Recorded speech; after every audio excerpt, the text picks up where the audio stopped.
दर्शकों, ध्यान से सुनना।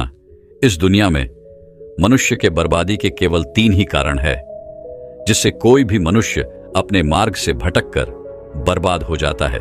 इसीलिए वह मार्ग कौन सा है और हमें उनसे कैसे बाहर निकलना है, इस विषय पर आज की अद्भुत कहानी मैं आपको सुनाऊंगा। तो चलिए कहानी की शुरुआत करते हैं। दोस्तों, जाने अनजाने ही सही, लेकिन हम में से हर किसी से कुछ न कुछ ऐसी गलतियां हो ही जाती हैं जिसका पछतावा हमें जिंदगी भर रहता है। लेकिन जब तक हमें उसका एहसास होता है तब तक वक्त निकल चुका होता है और हम बर्बादी की कगार पर होते हैं।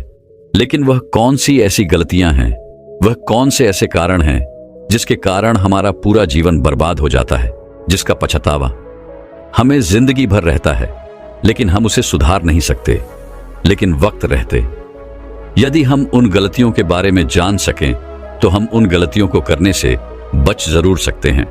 तो दोस्तों, आज की इस कहानी में हम यही बात करने वाले हैं कि एक इंसान ऐसी कौन कौन सी गलतियां करता है जो उसे पूरी तरह से बर्बाद कर देती है। यदि हम उन बर्बादी के कारणों को पता कर लें तो हम उन गलतियों को करने से बच सकते हैं और अपने जीवन को सुखमय बना सकते हैं। बहुत समय पहले की बात है। एक छोटा सा राज्य था। उस राज्य में एक बहुत ही धनी सेठ रहा करता था। वह बहुत अमीर था। उसके पास किसी चीज की कोई कमी नहीं थी। उसके पास वह सारी सुख सुविधाएं थीं जो वह चाहता था, लेकिन उसकी कोई संतान नहीं थी। संतान के दुख में वो हमेशा चिंतित रहता, परेशान रहता। लेकिन एक दिन अचानक उसे यह पता चला कि उसकी पत्नी गर्भवती है। यह सुनकर उसकी खुशी का कोई ठिकाना नहीं था। वह बहुत प्रसन्न हुआ और उसने अपनी पत्नी का पूरी तरह से ध्यान रखा और देखते ही देखते वह दिन भी आ गया जब उसके घर पर एक सुंदर पुत्र का जन्म हुआ। वो सेठ यह देखकर बहुत खुश था, वह बहुत प्रसन्न था। उसने पूरे नगर में मिठाइयां बंटवा दी, लोगों को अपनी खुशी का कारण बताया। उसकी खुशी का कोई ठिकाना नहीं था। देखते ही देखते समय बीतता गया। समय के साथ उसका पुत्र अब बड़ा होने लगा था और वह सेठ यह चाहता था कि उसका पुत्र अत्यधिक ज्ञानी हो, उसे अच्छी शिक्षा मिले। इसलिए उस सेठ ने अपने पुत्र को गुरुकुल भेजने का निर्णय लिया ताकि वह अच्छे से पढ़ लिख कर एक अच्छा विद्वान बन सके, एक अच्छा ज्ञानी बन सके। अभी उसके पुत्र की उम्र बहुत ज्यादा नहीं हुई थी, लेकिन वह छोटी ही उम्र में था। लेकिन फिर भी उस सेठ ने अपने पुत्र को गुरुकुल में भेज दिया। गुरुकुल में वो बालक अच्छे से शिक्षा ग्रहण करने लगा। वह बहुत आज्ञाकारी था। वह अपने गुरु की हर एक आज्ञा का पालन किया करता था। ऐसे में वह बालक वहां का सबसे होनहार विद्यार्थी बन चुका था। गुरुकुल में उस बालक ने सभी वेदों का ज्ञान अर्जित कर लिया था और देखते ही देखते वह गुरुकुल का सबसे बड़ा विद्वान बन चुका था। गुरु भी उस बालक से बहुत प्रसन्न थे। उन्होंने आज तक ऐसा कोई बालक नहीं देखा था जो उनके सिखाए ज्ञान को इतनी बखूबी तरह से सीख पाया हो। अभी भी उस सेठ के पुत्र की उम्र बहुत ज्यादा नहीं हुई थी, लेकिन फिर भी उसने एक छोटी सी उम्र में वह सारा ज्ञान अर्जित कर लिया था। लेकिन वह कहते हैं ना कि समय कब बदल जाता है यह किसी को नहीं पता होता। ऐसा ही एक दिन उस सेठ के पुत्र के जीवन में भी हुआ। एक दिन एक प्राकृतिक आपदा के कारण उसके माता पिता की मृत्यु हो गई और जब उसे इसके बारे में पता चला तो वह पूरी तरह से टूट गया। वह अब बिखर गया। वह रोने लगा। अभी तक उसकी शिक्षा भी पूर्ण नहीं हुई थी और जब उसे यह पता चला कि उसके माता पिता नहीं रहे तो वह अपने आप को संभाल नहीं पाया। वह यह समझ चुका था कि उसका सब कुछ बर्बाद हो चुका है। अब उसके लिए इस जीवन में कुछ नहीं बचा। उन गुरु ने जैसे तैसे अपने उस शिष्य को शांत कराया। उसके बाद वे शिष्य यह समझ चुका था कि इस जीवन में उसके लिए कुछ नहीं बचा, जिस कारण उसका मन सांसारिक जीवन से उठ चुका था। उसके बाद उस बालक ने निश्चय किया कि वह गुरुकुल की शिक्षा पूर्ण करने के बाद अपना संपूर्ण जीवन लोगों की भलाई में लगाएगा, लोगों का अच्छा करेगा। देखते ही देखते उस बालक की शिक्षा पूर्ण हो गई और उसने यह तय किया कि अब से वह एक सन्यासी बनकर रहेगा और लोगों की सेवा करेगा। इसलिए वह सांसारिक जीवन त्याग कर दूर पहाड़ियों में हिमालय के वहां चला गया, जहां पर जाकर उसने लंबे समय तक तपस्या की, तप किए। उसने सत्य की प्राप्ति की और सत्य की प्राप्ति के बाद वह सन्यासी लोगों को सही दिशा और सही मार्ग बताने लगा। वह लोगों को सही शिक्षा देने लगा, देखते ही देखते उस सन्यासी की चर्चा पूरे नगर भर में फैल गई। लोग दूर दूर से उसके पास आने लगे, शिक्षा ग्रहण करने के लिए और तो और। जिन्हें कोई समस्या होती वे भी उस सन्यासी के पास आते ताकि वह उनका समाधान उनसे ले सके। और वह सन्यासी भी बहुत ज्ञानी था। वह लोगों की परेशानियों को पल में ही सुलझा देता था, जिस कारण उसकी ख्याति दूर दूर तक फैल चुकी थी। और देखते ही देखते उसके ख्याति नगर के राजा तक भी पहुंच गई। उस नगर का राजा बहुत क्रूर था, लेकिन जब उस राजा को उस सन्यासी के बारे में पता चला तो उसने सोचा क्यों ना उससे मिला जाए। उसने निश्चय किया कि वो अगली सुबह ही उस सन्यासी से मिलने जाएगा। अगली सुबह वह राजा महल से निकला उस सन्यासी से मिलने के लिए, और केवल कुछ समय में ही और सन्यासी की कुटिया के सामने जा पहुंचा। वहां पहुंचकर जब राजा ने उन सन्यासी को देखा तो वह उन्हें देखता ही रह गया, क्योंकि उस सन्यासी के मुख पर एक असीम शांति थी और एक अजीब सा तेज था। राजा जब वह सन्यासी के पास पहुंचा तो उसने एक असीम शांति का अनुभव किया। वह उनके पास पहुंच गए, उन्हें झुककर प्रणाम करता है और उनके पास जाकर बैठ जाता है। और देखते ही देखते वह सन्यासी और वह राजा एक दूसरे से बात करने लगते हैं। जो राजा इतना क्रूर था उसका मन उस सन्यासी ने मोह लिया था। वह राजा उन सन्यासी की बातों से अत्यधिक प्रभावित हो चुका था। उस राजा ने यह तय किया कि आज से वह भी उन सन्यासी की राहों पर ही चलेगा। लेकिन उस राजा के मन में एक और बात चल रही थी। वह यह सोच रहा था कि जब इस सन्यासी ने एक छोटी सी मुलाकात से मेरे अंदर की उस क्रूर राजा को खत्म कर दिया, मेरे अंदर के सत्य को जगह दिया, मेरे भीतर करुणा जगा दी, और एक छोटी सी मुलाकात से जब मेरे ऊपर यह असर पड़ सकता है तो यदि वह हमेशा जब मेरे साथ रहेंगे तब तो मेरा जीवन ही धन्य हो जाएगा, मेरा पूरा जीवन ही बदल जाएगा। यही सोचकर राजा उन सन्यासी से कहता है महाराज, आप यहाँ वन में क्या कर रहे हैं? यहाँ आपको तरह तरह की यातनाएं सहनी पड़ती होंगी। समय समय पर आपको भोजन तक प्राप्त नहीं होता होगा। आप मेरे साथ चले, मेरे राजमहल में वहां पर आपके लिए सभी प्रकार की सुख सुविधाएं उपलब्ध हैं। वहां पर आपको किसी चीज की कोई कमी महसूस नहीं होगी। राजा के इस आग्रह पर वह सन्यासी उनके साथ चलने को तैयार हो गया। वह दोनों महल की ओर चल पड़े। महल पहुंचने के बाद राजा ने उस सन्यासी का आदर सत्कार किया। उसके बाद राजा ने उन सन्यासी के लिए एक अलग कमरा दिया, जिसमें राजा ने उन सन्यासी को आदरपूर्ण भोजन करवाया। भोजन करने के बाद वो सन्यासी राजा से वापस अपने आश्रम जाने के लिए उनसे अनुमति मांगते हैं। लेकिन तभी वह राजा कहता है महाराज, आप वहां जाकर क्या करेंगे? वहां पर आपका छोटा सा आश्रम है, जहां पर आप कई सारी तकलीफों का सामना करते होंगे और आपको ये सारी सुख सुविधाएं भी नहीं मिल पाती होंगी। इससे अच्छा है कि आप हमारे इस राज्य के बगीचे का इस्तेमाल कर सकते हैं। मैं वहां पर आपके रहने का इंतजाम कर देता हूं और यहां पर आपको सभी प्रकार की सुख सुविधाएं भी मिल जाएंगी। और यदि आप हमारे साथ रहेंगे तो हमारा और हमारे इस राज्य का भी बहुत फायदा होगा, हमें बहुत अच्छा लगेगा। वे सन्यासी बहुत दयालु था। उसने राजा की बात स्वीकार कर ली। राजा ने तुरंत ही अपने कर्मचारियों को आदेश दिया कि उन सन्यासी के लिए बगीचे में रहने का इंतजाम किया जाए। उनके लिए खाने पीने की वस्तुएं, उनके पहनने के लिए कपड़े और स्थितियों का प्रबंध किया जाए। राजा के एक आज्ञा पर वहां पर उपस्थित सभी कर्मचारियों ने मिलकर एक कुटिया का निर्माण किया। उसके बाद वह सन्यासी उसी कुटिया में रहने लगे। वह सन्यासी खुशी खुशी उस कुटिया में रहने लगे। देखते ही देखते कई दिन बीत गए। दिन के बाद महीने और उसके बाद कई साल बीत गए, लेकिन अब भी वह सन्यासी उसी कुटिया में रहा करते और वह राजा भी उन सन्यासी का खूब ध्यान रखता। उन्हें कभी किसी प्रकार की असुविधा नहीं होने देता। लेकिन एक दिन अचानक एक बार किसी आवश्यक काम से राजा और रानी को दूसरे राज्य जाना पड़ा। लेकिन जाते जाते उन्होंने उन सन्यासी के लिए एक सेवक का इंतजाम किया था जो उनकी सेवा कर सके, और राज्य रानी निश्चिंत होकर अपने काम के लिए निकल पड़े। उनके जाते ही वह सेवक जिन्हें राजा रानी ने नियुक्त किया था वह अचानक बीमार पड़ गया और वह घर पर चला गया और उसके बाद उसकी कोई खबर नहीं मिली।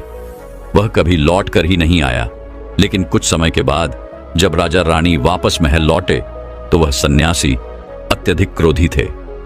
उस सन्यासी ने राजा को बहुत कुछ खरी खोटी सुनाई और राजा से तीव्र आवाज में कहा, राजन, जब तुम हमारी जिम्मेदारी उठा नहीं सकते, जब तुम अपनी जिम्मेदारियों को पूरा नहीं कर सकते, तो फिर उसे अपने हाथों में क्यों लेते हो?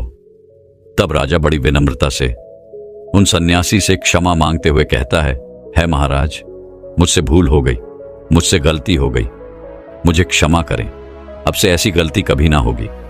कृपया करके अपना क्रोध शांत कीजिए और मुझे यह बताने का कष्ट करें कि आखिर हुआ क्या है। इस पर वह सन्यासी क्रोधित होकर उस राजा से कहता है, राजन, तुम्हारे जाने के बाद मुझे यहां पर किसी ने भोजन नहीं दिया है और मैं बहुत दिनों तक यूं ही भूखा रहा हूं। और तो और आपके किसी भी सेवक ने मुझसे आकर यह तक नहीं पूछा क्या आप कैसे हो, क्या आपको भूख लगी है या नहीं। यह सुनकर वह राजा बड़ी विनम्रता से उन सन्यासी से माफी मांगते हुए कहता है महाराज, मुझसे गलती हो गई, मैं मानता हूं और मैं अपनी इस गलती के लिए आपसे क्षमा चाहता हूं और मैं आपसे वादा करता हूं कि अब से ऐसी गलती दोबारा नहीं होगी। राजा की यह बात सुनकर वह सन्यासी शांत हो जाता है। लेकिन जब वह राजा और सन्यासी आपस में यह बातें कर रहे थे, तब रानी भी वहीं थी। वह चुप करे, वह सारी बातें सुन रही थी, वह राजा और सन्यासी को देख रही थी। उसके बाद से राजा ने विशेष तौर पर यह ध्यान दिया कि उन सन्यासी को कभी किसी चीज की कोई तकलीफ ना हो। उसने वह हर मुमकिन कोशिशें की कि उन्हें कभी भी कोई शिकायत का मौका ना मिले और उन सन्यासी की खूब सेवा की, उनका आदर सत्कार किया। लेकिन एक दिन फिर अचानक राजा को किसी कार्य से राज्य से बाहर जाना पड़ा। लेकिन इस बार राजा ने राज्य छोड़ने से पहले ही अपनी पत्नी अर्थात रानी को यह कहा कि जब तक मैं वापस नहीं आता तब तक तुम्हें स्वयं ही उन सन्यासी का ख्याल रखना होगा, उन्हें किसी चीज की कोई कमी ना होने पाए। अब से जब तक मैं नहीं लौटता तब तक तुम्हें ही उनकी देखभाल करनी होगी। यह सुनकर रानी अपने पति अर्थात राजा से कहती है, महाराज, आप निश्चिंत होकर जाइए, मैं उन सन्यासी का पूर्ण रूप से ध्यान रखूंगी, उन्हें किसी चीज की कोई कमी नहीं होगी, मैं उनकी अच्छे से सेवा करूंगी। उसके बाद वो राजा वहां से चला जाता है और रानी उनका खुद ध्यान रखती है। जब जब उनका समय होता तब तब रानी उन्हें भोजन बनवाकर भिजवा दिया करती और तो और उनकी सभी जरूरतों का ध्यान भी रखा करती थी। लेकिन एक दिन वे रानी स्नान करने गई थी और वह उन सन्यासी को भोजन देना भूल गई थी। वह सन्यासी काफी देर तक भोजन का इंतजार करते रहे। उन्हें बहुत जोरों की भूख लगी थी, लेकिन जब उनके सामने भोजन नहीं आया तो वह सन्यासी एक बार फिर सोच में पड़ गए कि आखिर आज मेरे लिए भोजन क्यों नहीं आया, आखिर कारण क्या है। उन सन्यासी से भूख बर्दाश्त नहीं हो रही थी, इसलिए उन सन्यासी ने सोचा कि आज मैं खुद ही महल में जाकर देखूंगा कि आखिर क्या कारण है, किस वजह से अब तक मेरे लिए भोजन नहीं आया। सन्यासी यह सोचकर उस बगीचे से महल की ओर चल पड़ा। जब वह महल में दाखिल हुआ तो उसने अपनी भूख शांत करने के लिए कर्मचारियों को यहां वहां देखा, लेकिन जब उसे कोई ना मिला तो वह और अंदर की तरफ घुसा चला गया और अचानक उसकी नजर रानी पर पड़ी जो स्नान कर रही थी। रानी के लंबे लंबे बाल उनकी कमर तक आ रहे थे, उनकी वो आंखें, उन रानी का वसुंधरा रूप देखकर बस सन्यासी बहुत आश्चर्यचकित था, बहुत हैरान था। रानी की सुंदरता ने सन्यासी का मन मोह लिया था। वे सब कुछ भूल बैठा था। वह बिना कुछ कहे वहां से वापस अपनी कुटिया में लौट आता है, लेकिन सन्यासी अब तक रानी की उस सुंदरता को भूल नहीं पाया था। वह सब कुछ भूल चुका था। उसे जोरों की भूख लगी थी, लेकिन अब उसका उसे आभास तक नहीं था। वह चुपचाप अपनी कुटिया में बैठा था और वह सन्यासी अब पूरी तरह से उस रानी की सुंदरता में डूब चुका था। उसके मन में तरह तरह के विचार उत्पन्न हो रहे थे। उसने कई दिनों तक कुछ खाया पिया भी नहीं, जिस कारण वह बहुत कमजोर होता जा रहा था। और उसके बाद कुछ दिनों बाद जब वह राजा वापस महल लौटा तो उसे यह पता चला कि वह सन्यासी कुछ दिनों से कुछ भी खा पी नहीं रहे हैं, जिस कारण वह बहुत कमजोर होते जा रहे हैं। राजा यह सुनकर तुरंत ही भागा भागा उन सन्यासी के पास पहुंचा और उनसे कहने लगा, है महाराज, आखिर क्या बात है, आप क्यों नाराज हैं, आप खाना क्यों नहीं खा रहे, आखिर क्या हुआ है, आप मुझे बताइए। आप खाना नहीं खा रहे, जिस कारण आपका शरीर कितना कमजोर होता जा रहा है। आखिर आपको किस बात की चिंता है, आप किस सोच में डूबे हुए हैं, क्या मुझसे फिर कोई भूल हो गई। इसका जवाब देते हुए सन्यासी राजा से कहता है, है राजन, इस बार तुमसे कोई भूल नहीं हुई है। यह सुनकर राजा बहुत खुश हुआ, लेकिन अब भी वह यह नहीं जान पाया था कि सन्यासी के मन में क्या चल रहा है। इसलिए वह राजा कहता है, अगर मुझसे कोई भूल नहीं हुई है तो आखिर बात क्या है? आप मुझे क्यों नहीं बताते? आप इतने दिनों से कुछ खा पी क्यों नहीं रहे हैं? आप मुझे बता सकते हैं, मैं आपकी परेशानी का हल जरूर करूंगा। तभी वह सन्यासी राजा से कहता है, यदि मैं अपनी समस्या तुम्हें बता भी दूं तो हो सकता है तुम इसका समाधान ना कर सको इस पर। वह राजा कहता है महाराज, आप एक बार मुझे अपनी समस्या बताकर तो देखिए। मेरे पास इतनी धन दौलत है, इतना वैभव है, प्यार करने वाली प्रजा है और इतना बड़ा राज्य है। मैं आपकी समस्या का समाधान अवश्य कर दूंगा।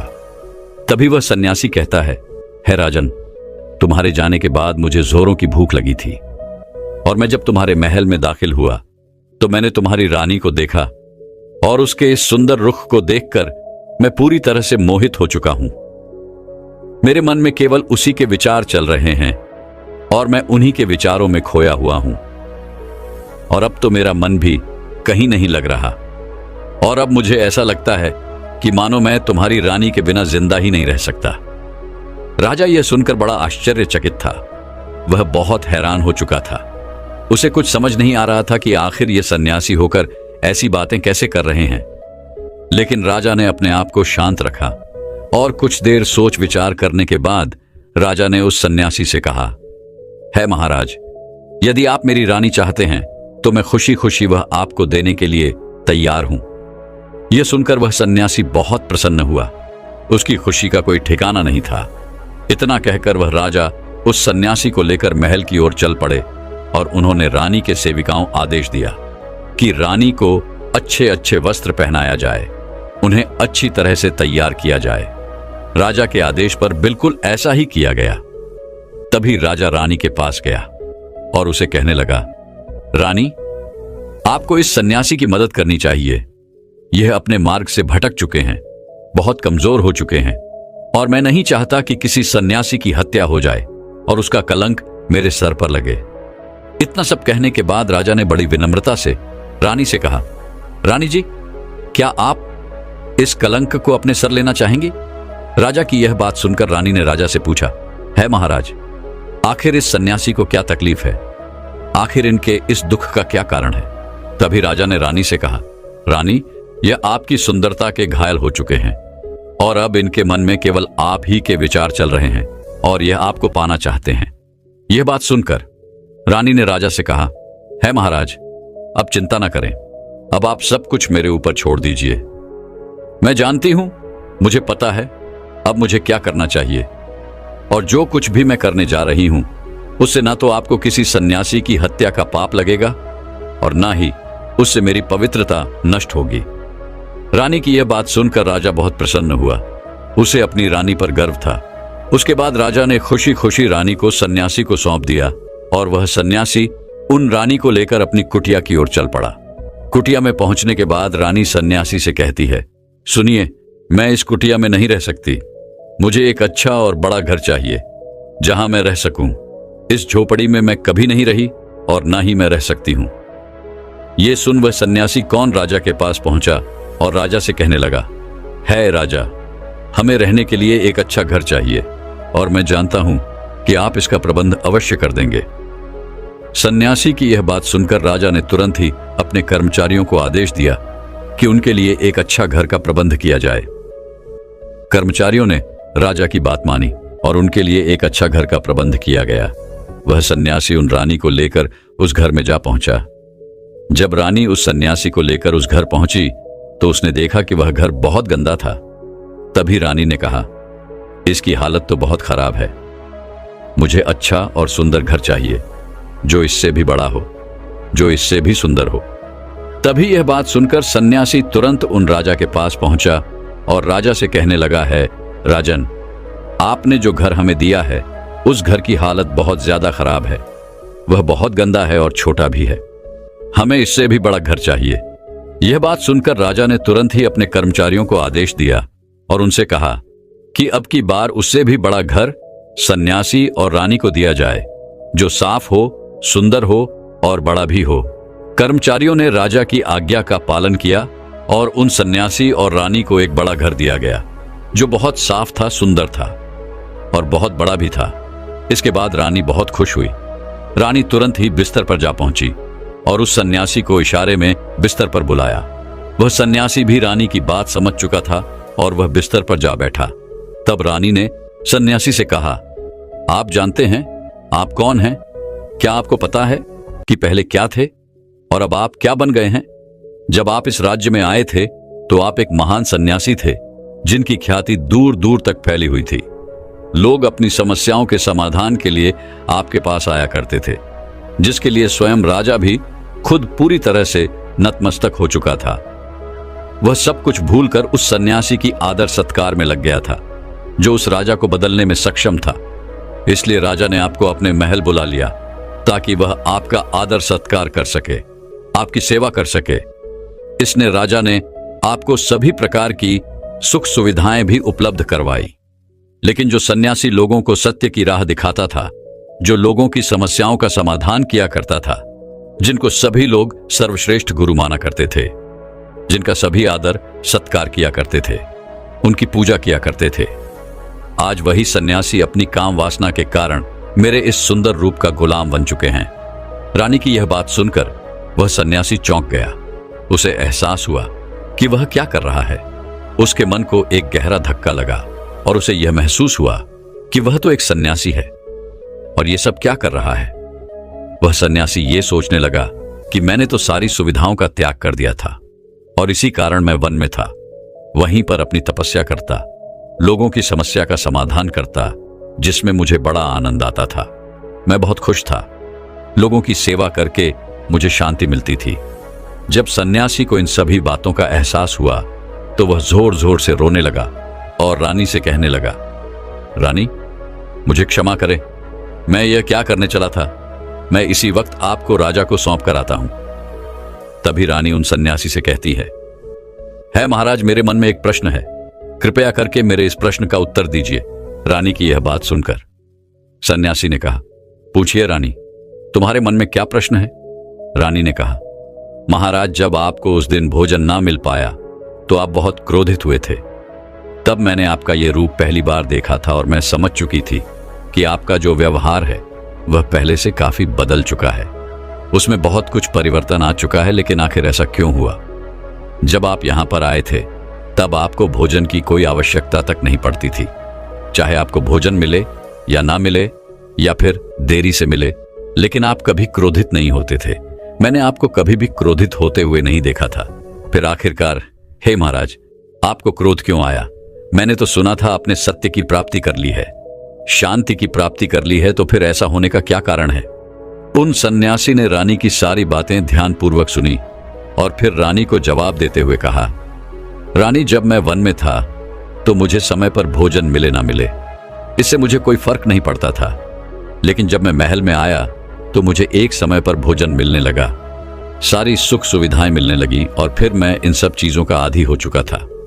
मुझे इन सब चीजों के प्रति लगाव होने लगा था और मैं समय समय पर इन चीजों को आदी होता जा रहा था। मेरे मन में यह लालच उत्पन्न हो चुका था कि मेरे पास जब यह सब कुछ नहीं रहेगा तो क्या होगा, और जब मुझे समय पर यह सारी चीजें ना मिल पाए तो मेरे भीतर क्रोध उत्पन्न होने लगा, मानो मैंने किसी चीज को खो दिया हो। तभी आगे बस सन्यासी महारानी से कहता है महारानी, अगर इच्छा पूरी ना हो तो हमारे भीतर क्रोध उत्पन्न होता है, और अगर इच्छा पूरी हो जाए तो हमारे मन का लालच और बढ़ता चला जाता है। हम उस चीज को और ज्यादा पाना चाहते हैं, और यही इच्छाओं की पूर्ति ही आज मुझे काम वासना के द्वार पर ले आई है। और मैं एक सन्यासी होकर भी, जिसने इस संसारिक जीवन को त्याग दिया था, वह भी आपके सुंदर रूप का कायल हो गया, आपके प्रति आकर्षित हो गया। रानी सन्यासी की बात सुनकर पूरी तरह से संतुष्ट हो चुकी थी। इसके बाद वह सन्यासी रानी को लेकर महल पहुंचा और उन्हें राजा को सौंप दिया। और फिर वह सन्यासी राजा से कहता है राजन, मुझे क्षमा कीजिएगा, मेरे कारण आपको बहुत तकलीफ उठानी पड़ी, लेकिन अब मुझे अपनी गलती का एहसास हो चुका है। लीजिए, ये आपकी रानी है। मुझे यह सब नहीं चाहिए। मैं अपनी काम वासना के कारण भूल चुका था कि मैं क्या हूं और क्या करने जा रहा हूं। लेकिन रानी ने सही वक्त पर मुझसे यह प्रश्न पूछकर मुझे एहसास दिलाया कि मैं क्या हूं। तभी आगे वह सन्यासी राजा से कहते हैं, है राजन, मनुष्य की बर्बादी उसके 4 आदतों के कारण होती है। इस दुनिया के हर मनुष्य के अंदर ये 4 अवगुण अवश्य ही होते हैं, लेकिन जो व्यक्ति इन पर नियंत्रण पा लेता है, जो इन्हें अपने काबू में कर लेता है, वह हमेशा के लिए इन दुख और परेशानियों से बच जाता है। वह हमेशा अपना जीवन सुखी सुखी बिताता है। लेकिन अधिकांश व्यक्ति इन्हीं 4 कारणों के आदी होते हैं और इसी कारण वर्ष उनका जीवन पूरी तरह से बर्बाद हो जाता है।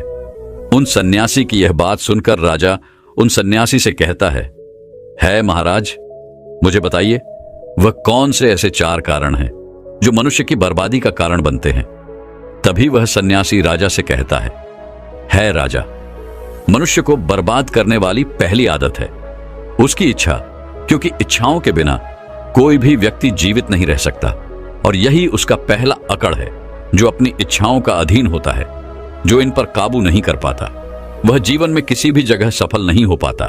जैसे ही उस व्यक्ति की एक इच्छा पूरी होगी, वह दूसरी इच्छा की ओर आगे बढ़ चलता है और दूसरी पूरी होते ही वह तीसरी इच्छा की ओर आगे बढ़ने लगता है और यह क्रिया इसी प्रकार चलती रहती है। और जो व्यक्ति इन पर काबू नहीं कर पाता, उनका मन हमेशा असंतुष्ट रहता है, दुखी रहता है, जिस कारण वह कभी भी अपने किसी भी कार्य में सफल नहीं हो पाता, क्योंकि उसका मन कभी एक कार्य पर लगता ही नहीं।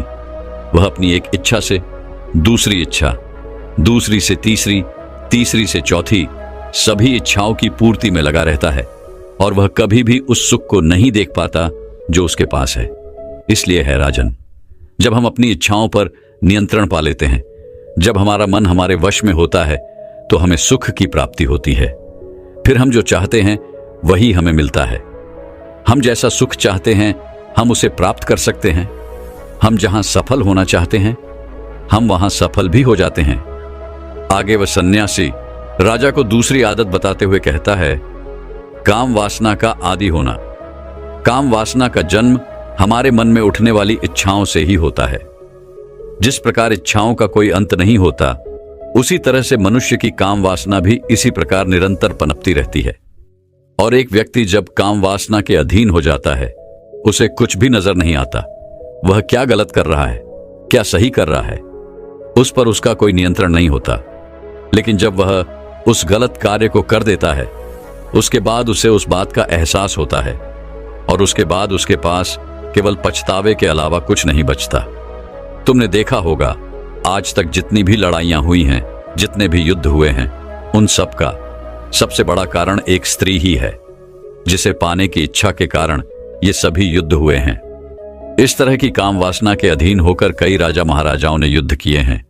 जिस प्रकार रावण एक बड़ा ही बुद्धिमान व्यक्ति था, लेकिन वह भी माता सीता की सुंदरता में वशीभूत होकर अपने आप को बर्बाद कर बैठा और रावण की मृत्यु का कारण भी माता सीता अर्थात एक स्त्री बनी थी। और तो और कई राजा महाराजाओं ने तो इसे अपना एक सुख बना लिया था, जिस कारण वह कभी भी अपने जीवन में सफल ना हो पाए। वह तो केवल भोग विलास में लगे रहे। ईश्वर ने तो स्त्रियों की उत्पत्ति इस संसार को बढ़ाने के लिए की थी, लेकिन आजकल के लोगों ने इसे अपने एक सुख का रूप बना दिया है। हर कोई स्त्री को अपने मनोरंजन के सामान के रूप में देखने लगा है और जब उन्हें यह मनोरंजन नहीं मिल पाता तो वह पागल हो जाते हैं, क्रोधित हो जाते हैं। उन्हें कुछ भी समझ नहीं आता और इसी कारण वह तरह तरह के गलत अपराध भी कर बैठते हैं। इसलिए राजन, जितना हो सके काम वासना से दूर रहना चाहिए। तभी आगे वह सन्यासी राजा से कहते हैं, मनुष्य की बर्बादी का तीसरा कारण है क्रोध। जब मनुष्य की किसी इच्छा की पूर्ति नहीं होती तो उसके अंदर क्रोध उत्पन्न होता है और जब व्यक्ति को क्रोध आता है तो उस पर उसका कोई काबू नहीं रह जाता। वह तो क्रोध के अधीन हो जाता है और क्रोध में आकर वह तरह तरह के अपराध कर बैठता है। वह क्रोध के अधीन होकर गलत निर्णय ले बैठता है। दूसरे व्यक्तियों को अपशब्द और भला बुरा कहने से भी पीछे नहीं हटता। लेकिन जब उसका क्रोध शांत होता है तब उसे अपनी गलती का एहसास होता है, लेकिन तब तक वह समय बीत चुका होता है और उसके हाथों में कुछ नहीं रह जाता। क्रोध एक ऐसा विकार है जिसके कारण मनुष्य के बने बनाए काम भी बिगड़ जाते हैं। क्रोध मनुष्य को अंदर ही अंदर कमजोर बना देता है और एक कमजोर मनुष्य अपने जीवन में कुछ नहीं कर सकता। ऐसे व्यक्ति को कभी भी सफलता नहीं मिलती। आगे वह सन्यासी राजा को चौथी आदत बताते हुए कहते हैं, लालच। लालच का फल सदैव बुरा ही होता है। लालच में पड़कर हम कई तरह के कार्य करते हैं, लेकिन उसका अंजाम हमेशा बुरा ही होता है। जब किसी व्यक्ति को कोई वस्तु मिलती है तो वह उसे और अधिक पाना चाहता है, और इसी लालच के कारण जो कुछ उसके पास है वह उस पर ध्यान नहीं देता और उसे भी खो बैठता है। जैसे ही किसी व्यक्ति की एक इच्छा पूरी होती है तो वह दूसरे इच्छा में लिप्त हो जाता है, वह उसे पूरा करने में जुट जाता है। इसी प्रकार उसका लालच बढ़ता चला जाता है। उसकी मन की सारी इच्छाएं बढ़ती चली जाती है, और जो व्यक्ति अपने जीवन में लालच करता है वह कामयाबी से दूर होने लगता है। यदि हम समय रहते लालच को पहचान ले, उसे त्याग दे, उसके फेर में ना पड़े, तो कोई भी व्यक्ति अपने जीवन में सफल अवश्य हो सकता है। वह सफलता की उन ऊंचाइयों को छू सकता है। आगे वह सन्यासी राजा से कहता है राजन, यदि कोई भी व्यक्ति इन 4 आदतों को अपने जीवन से निकाल दे तो वह जीवन में कहीं से भी सफलता प्राप्त कर सकता है। मैं जो कि एक सन्यासी हूं, लेकिन फिर भी मैं इन 4 आदतों का आगिन बन चुका था और अपने ही जीवन को नष्ट करने चला था। लेकिन वह तो धन्य है कि रानी ने मुझे सही समय पर मेरी गलती का एहसास करवा दिया। इसलिए है राजन, इन 4 गलतियों को अपने जीवन में कभी मत दोहराना, अन्यथा तुम्हें बर्बाद होने से कोई नहीं रोक सकता। दोस्तों, मैं उम्मीद करता हूं कि यह कहानी सुनने से आपके जीवन में अच्छे बदलाव आए होंगे। आपको इस वीडियो से क्या सीखने मिला ये कमेंट करके जरूर बताइए, और अपने परिवार, दोस्तों या आपके करीबी इंसान के साथ ये कहानी शेयर करके उन्हें भी इस ज्ञान से परिचित करवाए। बाकी अगर आपको ये वीडियो दिल से अच्छी लगी हो तभी इस वीडियो को लाइक कर देना, और आपने अब तक इस चैनल को सब्सक्राइब न किया हो तो चैनल को सब्सक्राइब भी जरूर कर देना।